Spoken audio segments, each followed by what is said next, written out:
بسم الله الرحمن الرحيم الحمد لله رب العالمين والصلاة والسلام على سيد الأنبياء والمرسلين نبينا محمد وعلى آله وصحبه أجمعين أما بعد. This is part of our ongoing series called Meet the Community, and today it is my honor and pleasure to invite a very close beloved friend of mine, Afnan Altaf. If anybody of you wants to blame somebody for me coming here to New Jersey and being an imam here, him, after Allah subhanahu wa ta'ala, is the primary reason that I am actually here. He invited me out here. He wanted me to give a khutbah out here, and walillahi alhamdulillah, Allah subhanahu wa ta'ala has placed me here and has put this place in a very special place endearment, or a place of endearment in my heart, alhamdulillah.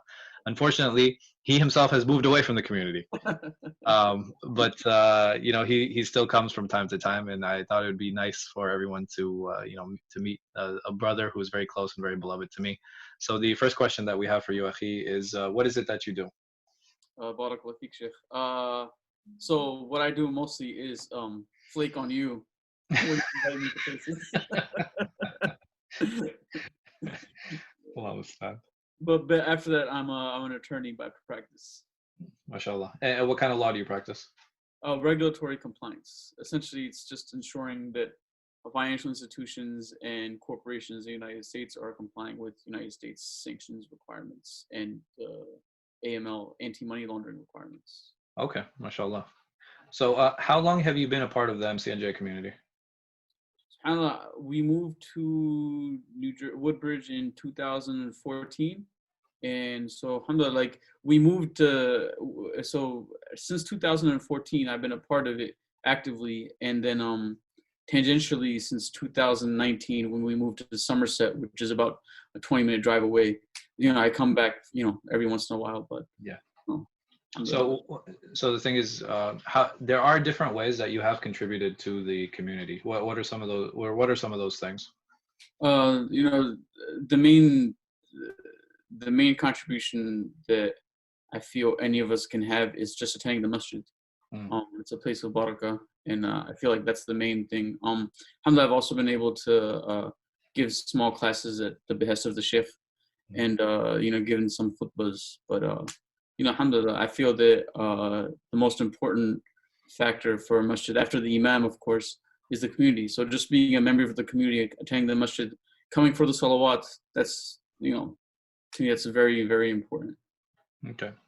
What are some things that you enjoy doing? Personally, or with the masjid, you mean? Either. Alhamdulillah, with the masjid, I really enjoy just coming for the salah, seeing the brothers. One of the things I really love about MCNJ is that you can bring your children with you, and alhamdulillah, that's something that what? I haven't yelled at you yet. Do not bring your children. Do not bring your children to the masjid, brother.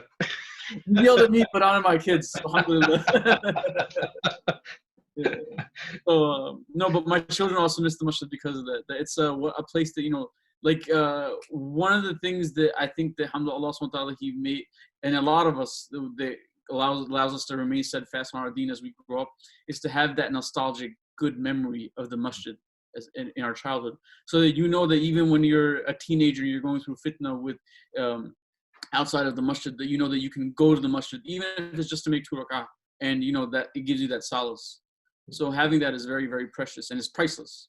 Yeah, no, I agree with you 100%. I mean, there were so many times I remember growing up, I would get into arguments with my parents, and the only place that I could go was to the masjid, man. Subhanallah. It really is a place of solace. It really is a place of asylum, for a lot of us. And it's sad, the situation that we're kind of in now. Yeah. No, it feels like we're being starved right now. No, but that's a good thing. Right. Yeah. If we didn't have that feeling that this is something that was taken away from us, then I think that there's a bigger problem. It's either a problem with how we're administering things, or it's a problem in how we are as a community, and those things definitely do need to be tackled. But I give you an example. When I had knee surgery, and I couldn't bend my knees for I had to learn how to walk again for 6 weeks. SubhanAllah. And I remember when I couldn't make sujood. And I remember the first time I made sujood, it was after a month or 2. I'm like, Ya Allah, subhanAllah, you don't realize the ni'mah of just ibadah itself. Yeah, I'm with you 100%. SubhanAllah. That was probably the sweetest sujood that you ever made. Yeah, alhamdulillah. Saying that, since you've been a part of the community since they've had a masjid, you've seen two imams, right? You've seen Asif and you've seen myself. So you've seen even like a lot of transition. You've seen what a community is like without an imam, and you've seen where the masjid was, and you see where the masjid is today. What are some things that you would like to see from the masjid, or what are some One, ways that you feel it could grow? one of the things that I really, really feel this falls upon the community itself is the active attendance in the extracurricular activities. So, for example, the Friday night halaqat. Mm, Um, uh, the community needs to make it an important cornerstone of their activities as a family. Come to the halaqat, because not only do you learn there, but also the community is there. So you're benefiting not only from the imam and his words of guidance and his words of wisdom, but also the suhbah, the companionship of your fellow attendees at the masjid. This again harkening back to my childhood. One of the things that kept a lot of us young guys away from doing a lot of bad things was that because we knew that every a particularly designated night of the week, that if otherwise we would have been doing nothing or nonsense, we were at the masjid with our family because of mm, the program.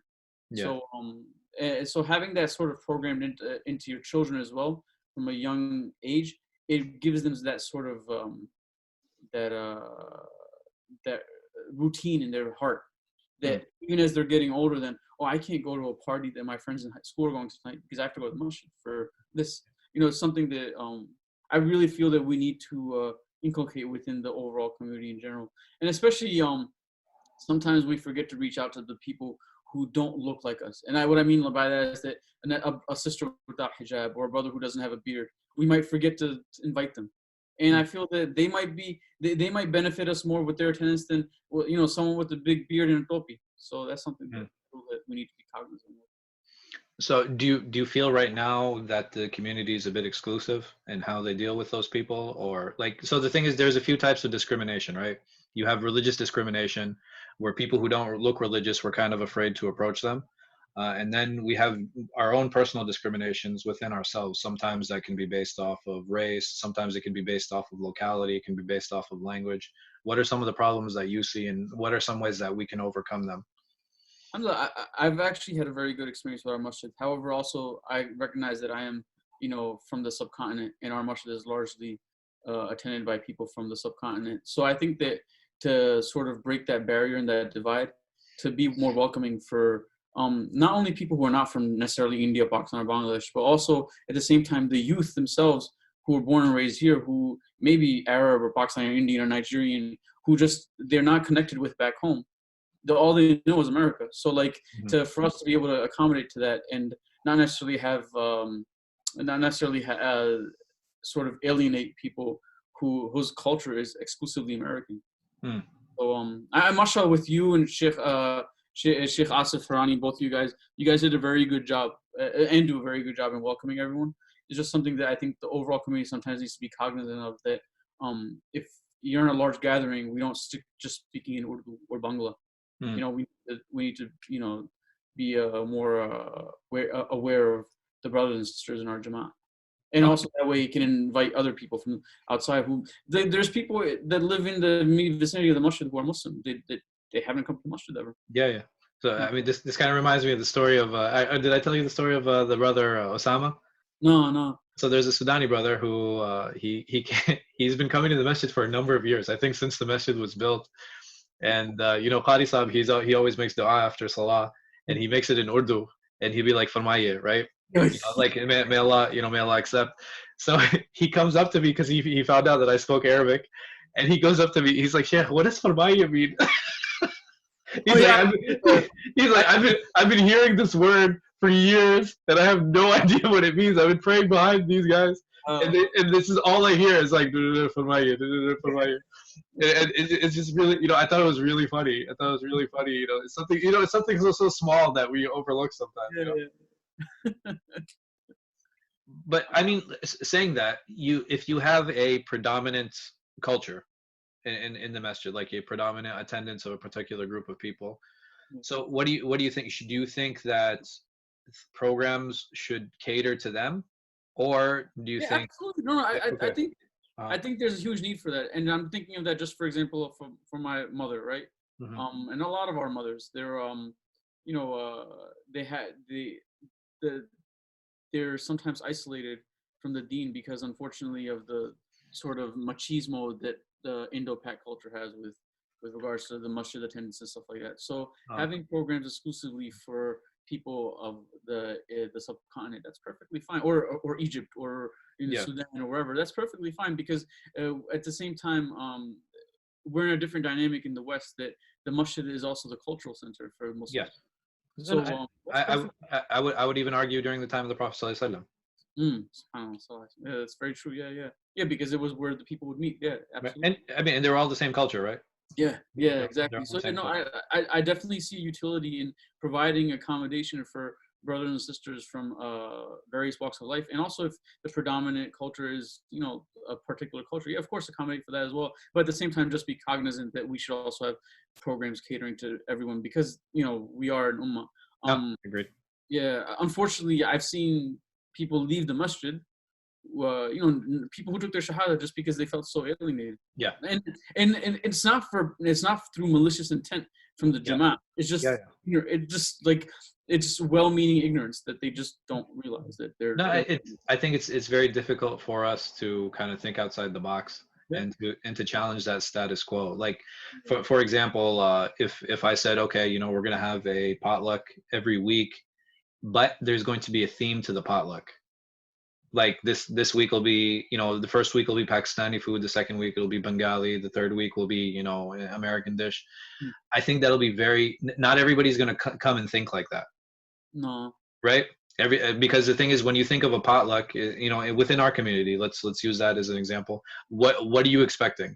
Biryani. Biryani and for dessert? Kheer. I'm eating both. I'm eating both. So and the thing is, for me and you, that might be okay. We'll be all right with that. But there's a good sector of the population that they have serious problems with spicy food. Yeah. Absolutely. So and I'm not saying like, okay, we have to cater to that minority every single week, but wouldn't it be fair, like at least once a month or something, to have something, and to have something a little bit different that's a little bit more universal? Yeah, absolutely. Like I was thinking, like, mashallah, the MCNJ does have a very nice small minority of Egyptians and Sudanese. Yes. So and unfortunately, I've never seen the Sudanese and Egyptian families bring their food. Yeah. No, I don't think it's ever been asked. So the thing is that there's a twofold problem with that. The problem is when some of the Arab they bring their food. Obviously, they don't treat their meat the same way that the subcontinent treats their meat. So you have a strong smell. You have a strong meaty smell, like you have a gamey smell that comes from the meat. And as soon as Pakistanis or subcontinent people they smell that gamey smell, what happens? They think it's undercooked. Right. Not only undercooked, they won't even eat it. Yeah. Right, they won't even eat it. So the thing is, I think getting over some of those biases and getting over some of those cultural expectations is definitely difficult. It's definitely a challenge. But if we mentally prepare the Jama'ah or the community that, hey, this type of food is going to come this week, you might have less attendance from the larger community, but you'll have a larger attendance from the minority communities. Right? Yeah. And not just that, they'll feel like, okay, they're being catered to. Yeah. So, and it doesn't have to be like that. It might be once every 4 weeks. It might be once every 8 weeks. Whatever the situation might be. But everybody enjoys being appreciated, right? Absolutely, 100%. Right? Everybody enjoys being appreciated. I think it's just a matter of us trying to figuring out how to do that. Yeah, absolutely.